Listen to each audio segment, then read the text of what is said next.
New year, new classroom. How do you like it? It's very fancy. Where can I sit? Moving on. Hey! Often when talking about Asian martial arts, people tend to gravitate towards the big boys like Japan and China, and to a lesser extent to Southeast Asian countries like Thailand and the Philippines. But as it is with most of the world, the rest of Asia also have their own styles of folk martial arts and codified forms of combat. Today we'll be going over the indigenous styles of 3 different countries from the general region of South Asia. First one we have is Malakhra from Pakistan. Malakhra in Urdu or Malakhro in Sindhi is a wrestling style of the Sindhi people of the areas of modern-day Pakistan and India, with its roots claimed to be dating back 5,000 years or so. That's really old. That's older than my dad. The style has similarities with a lot of old folk styles like Glima, Alish and Goresh, or any other style where you use belt holds. In Malakhra, the match begins with both mul or malhu, the word for Malakhro wrestlers, tying a twisted cloth called sandra around the opponent's waist. Each one then holds onto the waist cloth and tries to throw the opponent to the ground. According to the videos I found, Malakhro fights consist mainly of leg hooks and sweeps with some hip throws as well. There's a lot of technique and agility involved in trying to trip the opponent or swing them in the air to catch a leg during landing. But sometimes it seems just to come down to sheer power and force of will when both are stuck standing on one leg for multiple seconds, with the other one trying to stand his ground while their opponent has a leg hook sunk in. Oh my god. Look at this aura. Look at this aura of this man. I can imagine proper stretching and mobility is pretty paramount to get into some of these, the positions when both your hands are stuck on your opponent's waistcloth. In some occasions, I've just seen a guy lift their opponent in the air and spin them around like a rotisserie chicken. So I guess it's pretty solid combination of like both strength and technique. I'm not sure. Is that a hat or... I think that's a hat. I don't know. Not the point though.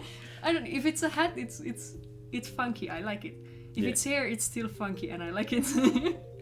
Either way, it's funky. According to the Tribune article linked below, a Malakhro wrestler named Behram Kashkeli claimed the art to have 32 locks used to defeat an opponent, and that its origins are from Japan, but traces of it can be seen in the ruins of Mohenjo-daro. This is really weird since Mohenjo-daro, or the Mount of Dead Men, is an ancient city in the Indus Valley that was abandoned at the very earliest, 1,300 years before the Common Era. That's at least 2,000 years before the first mentions of sumo in 712. And 2,400 years before the oldest known jiu-jitsu style, Shinden Fudoryu, in the 1100s. And judging by the videos I saw of Malakhro, there were no locks at all, so I'm not entirely sure what to make of this claim. How can something originate from Japan when it hasn't been invented in Japan yet? Yeah, that's just what I found, but maybe Mr. Kashkeli knows a bit more than me. Who knows? Who knows? Not me. I don't know nothing. Anyway, Malakhro seems like it's a pretty much equally as effective form of combat as most trouser or belt grip styles. They're effective in both self-defense as well as historical combat when losing your weapons, and easily translate to other styles with clothes to grip from. You can argue there's not a whole lot of variation in what you can do with both hands around your opponent's hips, but does that really matter? If a mul gets a grip on your Levi's, you're getting tossed. From Pakistan, jumping all the way over India, we land to Bangladesh, where we find their indigenous style Boli Khela, even more specifically to the area of Chittagong or Chattogram in Bengali, the second largest city in Bangladesh, which seems to be the only area where Boli Khela is practiced. Boli meaning a wrestler or a powerful person, and Khela meaning a game, so literally a game of powerful people. Boli Khela is a traditional wrestling style with so far the longest matches out of any style I've found. In a 2008 article by the Daily Star, 2 fighters, Didarul Alam Didar and Marma Singh Tripura, I hope I correctly pronounced them, became joint champions after their 28-minute match resulted in a tie, and the organizers gave them 15 extra minutes. That's like almost an hour. Yeah, like what is it, 47 minutes or something? That's crazy. Yeah. Unfortunately, it's kinda hard to find any English sources for the rules of Boli Khela, but it seems like the fighters start standing up with their foreheads together, and the aim is to either pin or lock your opponent. Bouts are held on sandy ground, and the use of clinches and wrist holds is pretty frequent. Sometimes the referee breaks up the fighters after a successful throw, and sometimes the fight is broken up only after a lock or pin of some kind, and sometimes the fighters just kinda release their grips if nothing happens and go wipe their faces or something. I can see why the fights would last for a half an hour if both fighters just like decide to stop all of a sudden. Maybe they have like an honor system of like if nothing happens then they reset. I didn't find any like rules regarding that. And then they just start yelling at each other. I don't know any other sport where you can just like in the middle of a round just stop and walk away and like the opponent does nothing with it. Yeah. Like that's like in any other combat sport that would be like considered backing off and or like putting off the pressure and the opponent taking advantage of that. So it's kind of weird that you can just like back off and just stand there and try to figure something out. I don't know. It's very strange. I have never seen anything like that in combat sports. Yeah, for sure. Yeah, regarding this, if you guys remember my issue with Chupa Porazo in the judo-like video, like, check it out here. We have similar issue here of just not finding a lot of sources. My usually trusty source before the mat.com didn't have more than what I've already said. Many sites quote each other and even the rare English video says the same thing. Quotes. Boli Khela is a full contact combat sport in which the fighters use techniques like clinching, throwing, joint locking, pinning holds, and several other grappling holds. Okay, what holds? What locks? What throws? What are you allowed and like not allowed to do? Are there names for these techniques? What are the rules? Please, if there's anyone who speaks Chittagonian Bengali in my community, that's a stretch. Or better yet, someone who lives in the area, please tell me the rules for Boli Khela. I desperately want to know how the game goes, what's the history behind it, and even more so, how can a wrestling match of any kind go on for 45 minutes?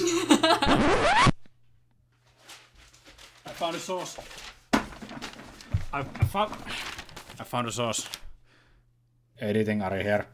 While editing, I decided to check out one last time and went deep.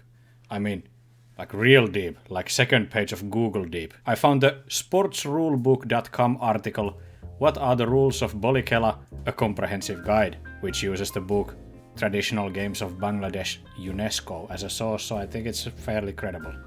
The history of Boli Khela seems to start 250 to 300 years ago when someone called Yasin Makki came from Mecca to Chittagong to spread Islam and is credited with the starting of the sport of Boli Khela. As with most martial arts, it was first practiced as self-defense and later, under British rule, became more formalized. First documented tournament of the sport was held in Chittagong in 1775 and it has been held annually since. According to the article, holds used in Boli Khela are a bear hug, where you wrap your arms around the torso, body lock, where you wrap your arms around the opponent's body. I have no idea what's the difference here. And front headlock, where your arm is wrapped around the opponent's neck to control the head and upper body. Throws and takedowns used in Boli Khela include, but are not limited to, hip throw, shoulder throw, leg sweep, and single and double leg takedown and fireman carry. Joint locks and pins used are armbar, kimura, leg lock, side control mount, and north-south position.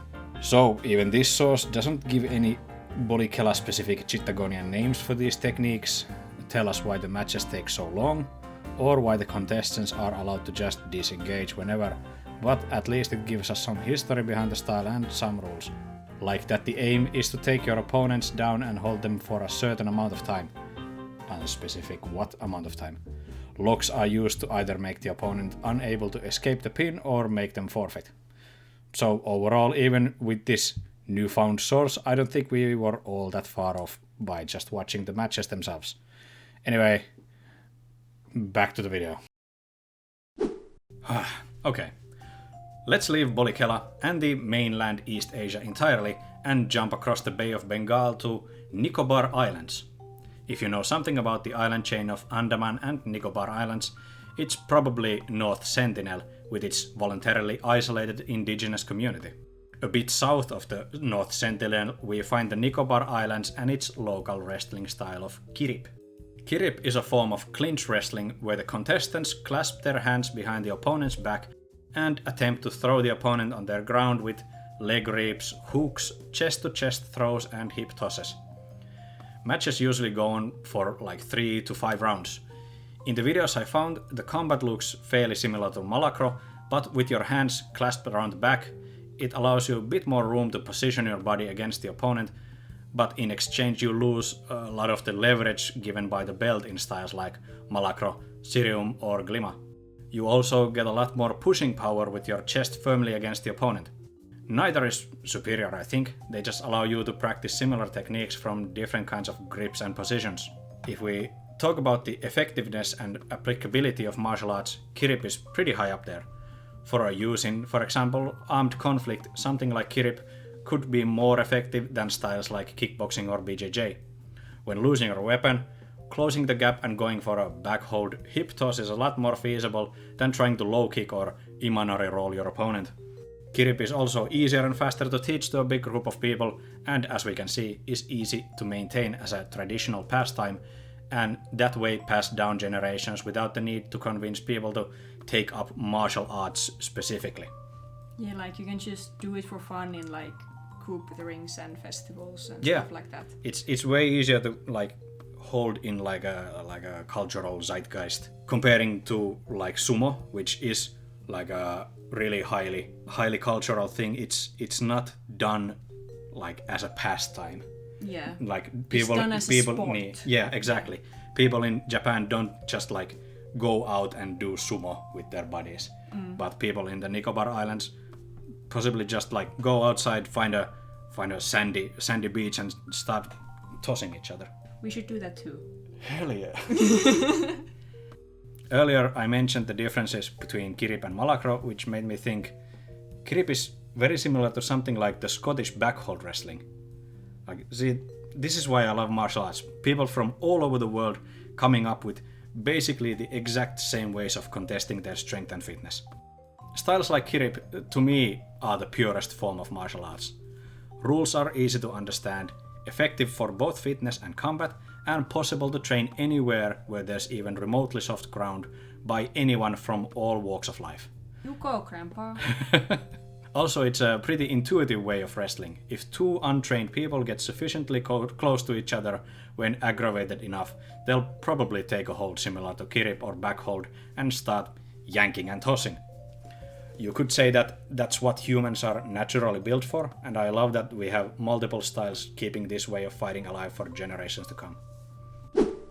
That was 3 styles from Pakistan, Bangladesh and India, and all of them offer something, if not unique, then at least interesting or effective. If you want more real-life martial arts showcases and video game martial arts analyses, sub to the channel, follow us on the socials below, and come say hi in the live streams. Happy New Year, everybody! Happy New Year! Bye! Bye-bye!